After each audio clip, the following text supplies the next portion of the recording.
Black Beauty by Anna Sewell. Chapter 21. The Parting.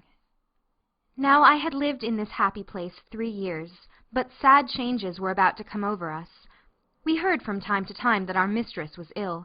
The doctor was often at the house, and the master looked grave and anxious. Then we heard that she must leave her home at once and go to a warm country for 2 or 3 years. The news fell upon the household like the tolling of a death-bell. Everybody was sorry, but the master began directly to make arrangements for breaking up his establishment and leaving England. We used to hear it talked about in our stable. Indeed, nothing else was talked about. John went about his work silent and sad, and Joe scarcely whistled. There was a great deal of coming and going. Ginger and I had full work. The first of the party who went were Miss Jessie and Flora with their governess. They came to bid us good-bye. They hugged poor Merrylegs like an old friend, and so indeed he was. Then we heard what had been arranged for us. Master had sold Ginger and me to his old friend, the Earl of W., for he thought we should have a good place there. Merrylegs he had given to the vicar, who was wanting a pony for Mrs. Bloomfield, but it was on the condition that he should never be sold, and that when he was past work he should be shot and buried. Joe was engaged to take care of him and to help in the house, so I thought that Merrylegs was well off. John had the offer of several good places, but he said he should wait a little and look round. The evening before they left, the master came into the stable to give some directions, and to give his horses the last pat. He seemed very low-spirited. I knew that by his voice. I believe we horses can tell more by the voice than many men can. "Have you decided what to do, John?" he said. "I find you have not accepted either of those offers." "No, sir. I have made up my mind that if I could get a situation with some first-rate colt-breaker and horse-trainer, it would be the right thing for me. Many young animals are frightened and spoiled by wrong treatment, which need not be if the right man took them in hand.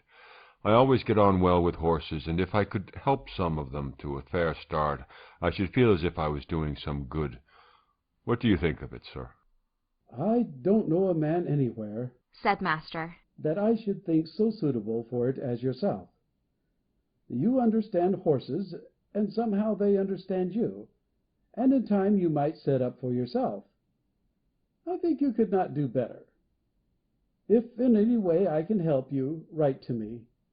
I shall speak to my agent in London, and leave your character with him." Master gave John the name and address, and then he thanked him for his long and faithful service, but that was too much for John. "Pray don't, sir. I can't bear it. You and my dear mistress have done so much for me that I could never repay it. But we shall never forget you, sir, and please God we may some day see mistress back again like herself. We must keep up hope, sir." Master gave John his hand, but he did not speak, and they both left the stable. The last sad day had come. The footman and the heavy luggage had gone off the day before, and there were only Master and mistress and her maid. Ginger and I brought the carriage up to the hall door for the last time. The servants brought out cushions and rugs and many other things, and when all were arranged, Master came down the steps carrying the mistress in his arms. I was on the side next to the house and could see all that went on.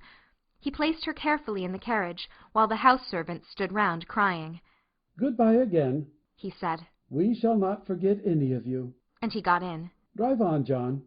Joe jumped up, and we trotted slowly through the park and through the village, where the people were standing at their doors to have a last look and to say, "God bless 'em." When we reached the railway station, I think mistress walked from the carriage to the waiting-room. I heard her say in her own sweet voice, "Goodbye, John. God bless you." I felt the rein twitch, but John made no answer. Perhaps he could not speak. As soon as Joe had taken the things out of the carriage, John called him to stand by the horses, while he went on the platform. Poor Joe!